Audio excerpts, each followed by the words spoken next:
पुर्तगालियों के बाद में दूसरी जो फॉरेन पावर, यूरोपियन पावर आई थी वो थी डच, या ये नीदरलैंड के लोग थे। मैंने बताया था कि नीदरलैंड पहले हॉलैंड के नाम से जाना जाता था। ठीक है, हॉलैंड, नीदरलैंड, या इन लोगों को डच भी बोला जाता है। ये लोग आए थे, ये पुर्तगालियों के बाद सेकंड नंबर पे ये लोग आए थे। तो इनके बारे में देखते हैं। अच्छा, ये हमने लिखा था कि डच लोगों ने पहली बस्ती अपनी कहाँ पे बनाई थी? मूसलीपट्टनम में बनाई थी, फर्स्ट सेटलमेंट इन्होंने मूसलीपट्टनम में बनाई। मूसलीपट्टनम आंध्र प्रदेश में इन्होंने अपनी फर्स्ट सेटलमेंट बनाई। ठीक है, डच के बारे में भी कुछ ज्यादा नहीं है, डच लोगों के बारे में, इनके बारे में। जब ये लोग यहाँ पर आए तो इन्होंने भी थोड़ा अपना सेटलमेंट जब बना ली तो थोड़ा आगे एक्सपेंशन बढ़ाना शुरू किया। और डचों के साथ में भारत के में 2 वॉर हुए अंग्रेजों को लेकर। ठीक है, एक इंडियन रूलर के साथ, एक अंग्रेजों के साथ में। तो हम देखते हैं पहला वॉर बहुत इंपॉर्टेंट, जिसको कोलाचल का युद्ध बोला जाता है। ठीक है, नाम देखना आप एक बार। ये एक्चुअली में होता क्या है, साउथ इंडिया की हिस्ट्री के नाम जो है कम अपने यहाँ बताए जाते हैं, इसलिए ये कम सुने हुए होते हैं, इसलिए और एग्जाम के लिए बहुत इंपॉर्टेंट होते हैं। ये बैटल ऑफ कोलाचल, ये केरल तट पर हुआ, केरल वाला जो मालाबार तट है वहां पर हुआ। और हमें पता है त्रावणकोर के एम्परर थे मार्तंड वर्मा, उन्होंने डचों को इस वॉर में हराया 1741 में। इससे क्या हुआ, डचों का ट्रेड एक तरीके से मालाबार तट पर, जो केरल वाला कोस्ट है, उस पर बंद हो गया, बिल्कुल ना के बराबर हो गया। हालांकि जो पूर्वी तट है उधर वो लोग ट्रेड करते थे ना, मछलीपट्टनम आंध्र प्रदेश की तरफ थोड़ा सा उनका व्यापार होता था। उसके बाद में डचों ने भी अपने थोड़े पैर फैलाने शुरू किए, थोड़ी स्ट्रेटजी बनाई।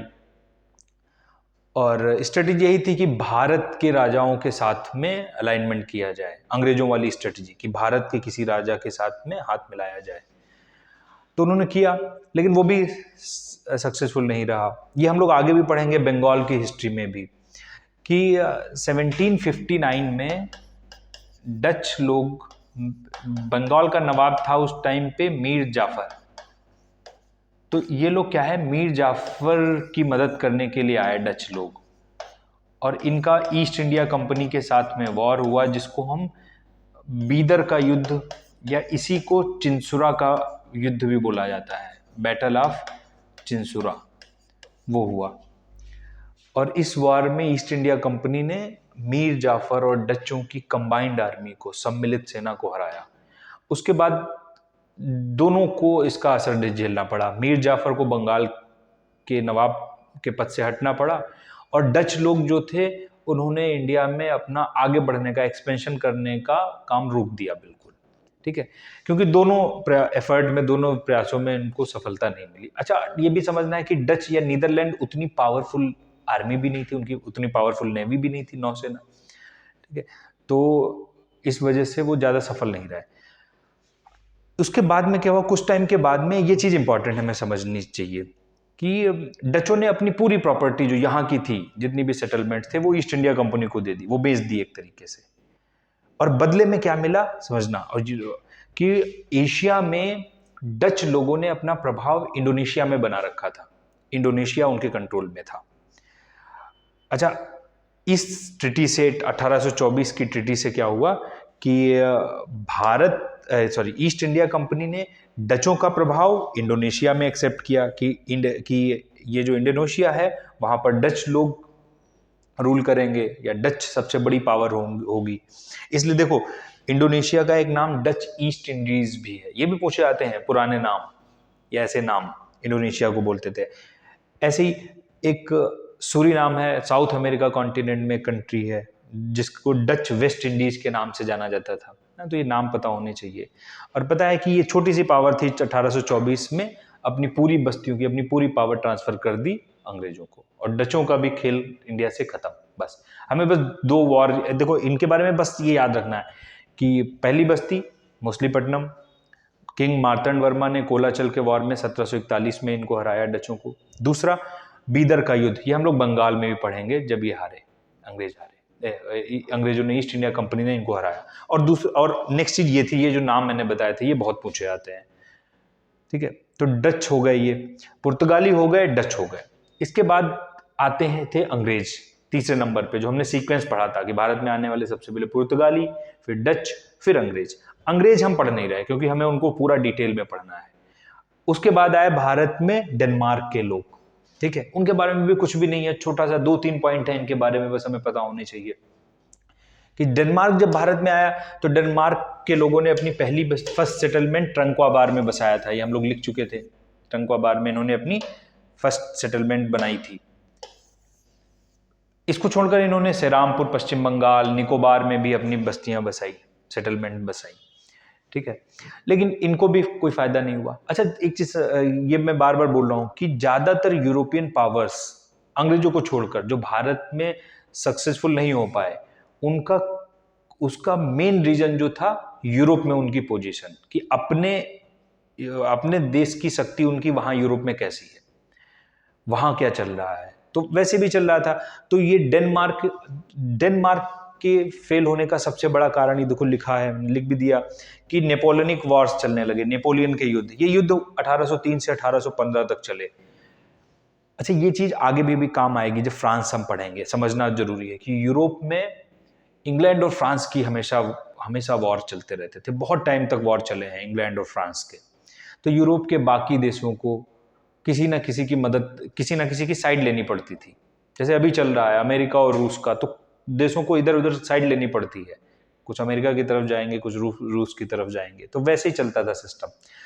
तो नेपोलियनिक वॉर्स में डेनमार्क ने फ्रांस की मदद की, फ्रांस के साथ में था।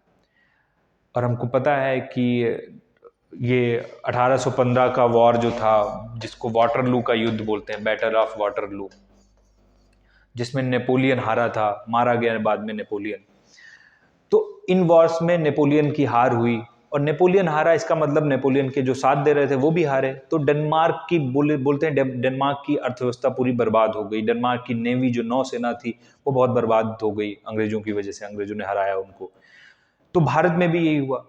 अब उनके पास इतनी ताकत नहीं थी कि भारत में आगे बढ़ पाए, तो इन डेनमार्क के लोगों ने भी अपनी पूरी जो सेटलमेंट थी, पूरी बस्तियां थी, वो ईस्ट इंडिया कंपनी को दे दी, अंग्रेजों को दे दी। तो एक तरीके से देखना, नीदरलैंड के लोग और डेनमार्क के लोगों ने, इन लोगों ने अपनी जो भी भारत में सेटलमेंट्स थी, जो भी फैक्ट्रियां थी, बस्तियां थी, वो सब किसको दे दी? ईस्ट इंडिया कंपनी को दे दी और चले गए, ठीक है। लास्ट में सबसे आए थे भारत में फ्रांसीसी लोग। अच्छा, ये बहुत इंपॉर्टेंट है क्योंकि भारत में जो भी स्ट्रगल हुआ, जो भी संघर्ष हुआ, वो इन फ्रांसीसी लोगों के साथ में हुआ, ईस्ट इंडिया कंपनी का। मैंने बताया था कि यूरोप में इंग्लैंड और फ्रांस हमेशा लड़ते थे, तो भारत में भी जिन दो यूरोपियन पावर्स के बीच में सबसे ज्यादा स्ट्रगल हुआ, संघर्ष हुआ, वो फ्रांस और इंग्लैंड ही थे। देखते हैं हम लोग इनके बारे में। फ्रांस ने अपनी सेटलमेंट्स कहां कहां पर, अच्छा, फ्रांस की बस्तियां बहुत काम की हैं। देखो, पौंडीचेरी, कराईकल, यनम, ये है कोरोमंडल तट, या मतलब भारत का जो पूर्वी तट है उस पर, वहां पर बनी, ठीक है, आंध्र प्रदेश और तमिलनाडु की तरफ। माहे जो है, जहां पर मालाबार तट है। ये सब मिलाकर आज के टाइम पे पौंडीचेरी है, पता है सबको। पौंडीचेरी के नाम से जानते हैं हम, भारत का यूनियन टेरिटरी है, केंद्र शासित प्रदेश है। ये सब पौंडीचेरी की ये पार्ट्स हैं, ये पूछे जाते हैं। पौंडीचेरी पता है ना, दोनों तट पे है, ईस्टर्न और वेस्टर्न कोस्ट पे, भारत के पश्चिमी तट और पूर्वी तट पे। ये 3 पार्ट जो है, ये पूर्वी तट पे है, ये पश्चिमी तट पे है, मालाबार तट पर।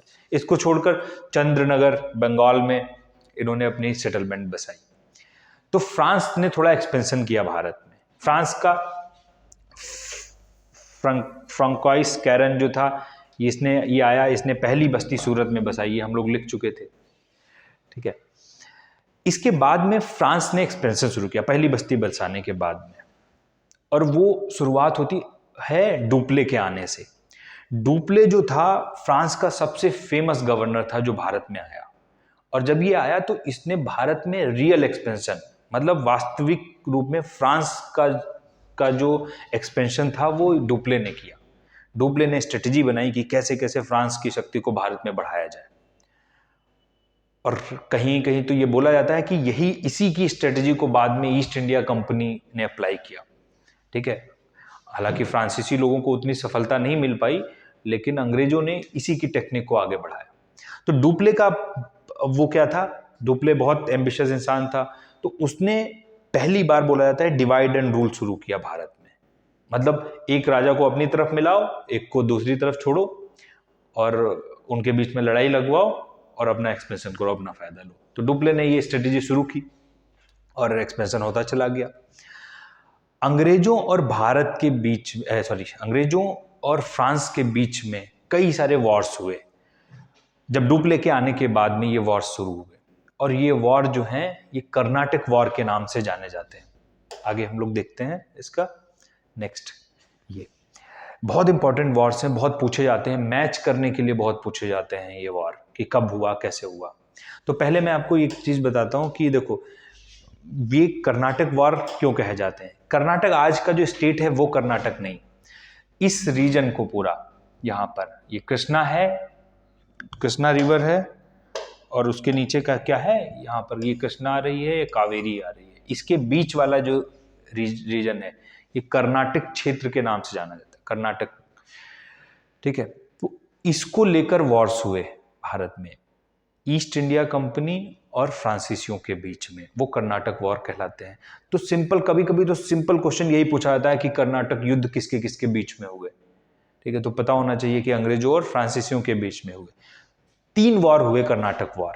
ठीक है, पहला वॉर 1946 से लेकर 48 तक, ये फर्स्ट वर्ल्ड वॉर है। सेकेंड वॉर 1949 से 54, थर्ड वॉर 1956 से 63।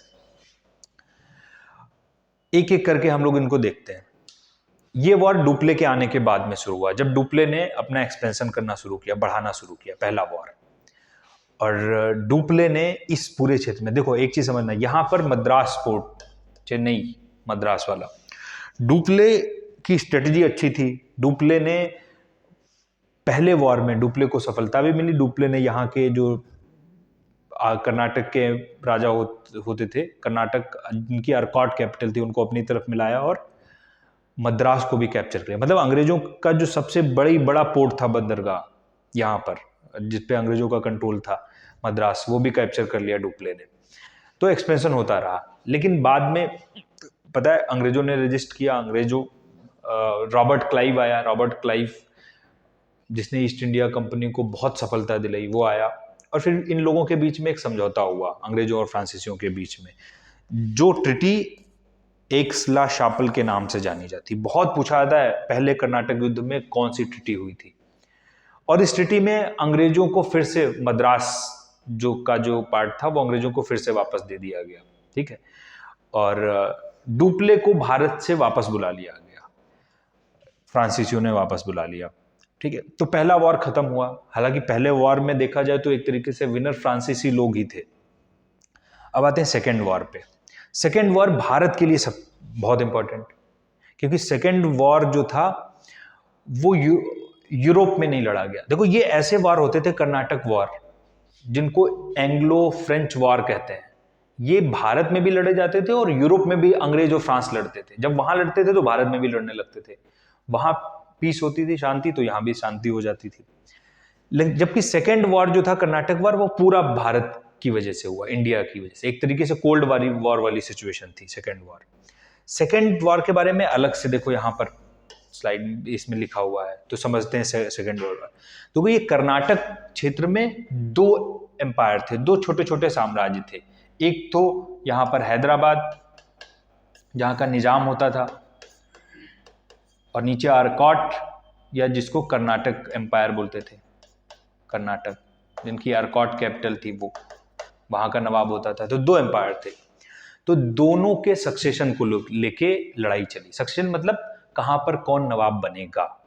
ठीक है, हैदराबाद के जो पहले निजाम थे, आगे हम देखेंगे, आसफ जहान, ठीक है, उनके मरने के बाद में ये आया कि उनका जो बेटा है, ये नसीर जंग, ये नवाब बने।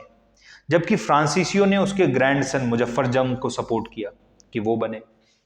ठीक है, तो डिस्प्यूट हो गया। देखो ये लोग बैकएंड से एक एक को सपोर्ट कर रहे थे। अंग्रेज नाजीर जंग को सपोर्ट कर रहे थे, और ये फ्रांसीसी लोग मुजफ्फर जंग को सपोर्ट करने लगे। उसका ग्रैंडसन, जो पहले नवाब निजाम थे उसके ग्रैंडसन को।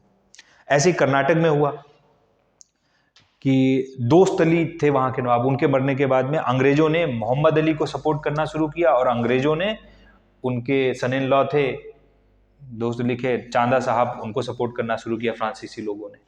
ठीक है, तो ये लोग थे दोनों जगह जिनको फ्रांसीसी लोग सपोर्ट कर रहे थे, नजीर जंग और मोहम्मद अली जिनको अंग्रेज सपोर्ट कर रहे थे, और सेकेंड कर्नाटक वॉर हो गया इन लोगों के बीच में, इन लोगों के बीच में। एक की तरफ फ्रांसीसी लोग खड़े हुए, एक की तरफ अंग्रेज खड़े हुए, और वॉर हुए। और पता है कि ईस्ट इंडिया कंपनी, मतलब जिनको अंग्रेज सपोर्ट कर रहे थे वो जीते, और वो नवाब बने अपनी अपनी जगह पे।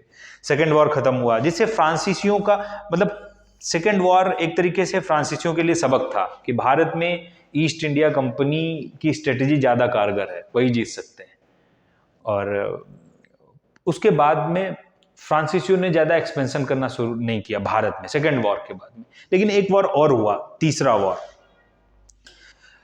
ये वॉर जो है इंटरनेशनली बहुत इंपॉर्टेंट है, मतलब भारत के लिए इंपॉर्टेंट तो नहीं उतना है, लेकिन इंटरनेशनली बहुत इंपॉर्टेंट है। ये हमारी वर्ल्ड हिस्ट्री में बहुत इंपॉर्टेंट है। वर्ल्ड हिस्ट्री में इस वॉर को ही 7 ईयर वॉर के नाम से जानते हैं। 7 साल का युद्ध 56 से 63 में हुआ। ये वॉर ऐसा था कि पूरे यूरोप में हुआ, यूरोप में छोड़ दो, नॉर्थ अमेरिका, पूरी उत्तरी अमेरिका महाद्वीप में हुआ, अमेरिका की इंडिपेंडेंस को लेकर। इसके तुरंत बाद अमेरिका की इंडिपेंडेंस का मूवमेंट शुरू हो गया अमेरिका में, आज़ादी का। तो बड़ा वॉर था ये वाला, भारत में भी लड़ा गया। मैंने बताया था जब यूरोप में ये अंग्रेज और फ्रांसीसी लोग लड़ते थे तो भारत में भी लड़ते थे, तो यहाँ भी लड़ाई शुरू हुई। और यहाँ लड़ाई हुई तो इस 7 ईयर वॉर का एक पार्ट है जो यहाँ पर मैंने लिख दिया। इसी 7 ईयर वॉर के अंदर भारत में जो वॉर हुआ, जिसको बैटल ऑफ वाडी वांस के नाम से जानते हैं। वाडी वांस का युद्ध बहुत पूछा जाता है, सीधे डायरेक्ट पूछा जाता है, वाडी वांस का युद्ध कब हुआ? 1760 में। किसके किसके बीच में हुआ पता है हमें, अंग्रेजों और फ्रांस के बीच में हुआ। ठीक है, और किस वॉर का हिस्सा था? ये थर्ड कर्नाटक वॉर का पार्ट था, तीसरे कर्नाटक युद्ध का हिस्सा था, जिसमें पता है आयरी कूट, इनका भी बहुत नाम है। आयरी कूट ने अंग्रेज इनको फ्रांसीसियों के कमांडर ये थे, कॉम्टे डी लैली। इन्होंने फ्रांसीसियों की मदद मराठे भी कर रहे थे। तो आयरी कूट जो ईस्ट इंडिया कंपनी के कमांडर थे, इन्होंने वाडी वांस में फिर से फ्रांसीसियों को हराया। और थर्ड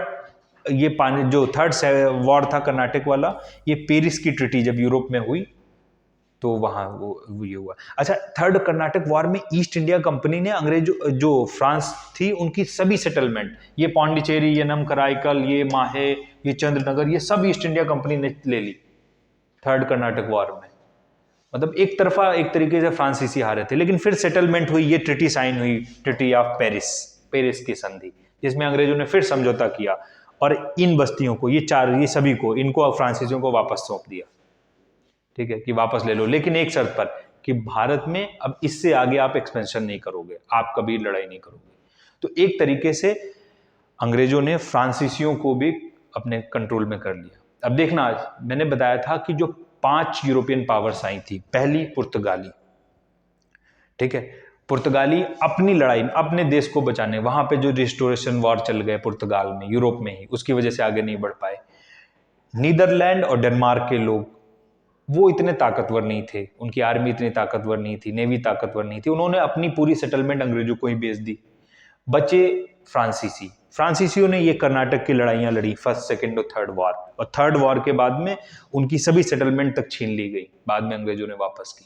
तो इस तरीके से अंग्रेजों ने अपना कंपटीशन खत्म किया, पहले यूरोपियन कंपटीशन जो 5 आए थे, और फिर अब उन्होंने क्या किया, साथ साथ में वो क्या कर रहे थे, इंडिया के जो रूलर्स थे उन पे भी फोकस कर रहे थे। तो इन सबको पढ़ने के बाद में अब हम लोग पढ़ेंगे कि अंग्रेजों ने या ईस्ट इंडिया कंपनी ने भारत को कैसे कंट्रोल किया। ठीक है, अराइवल ऑफ ब्रिटिश।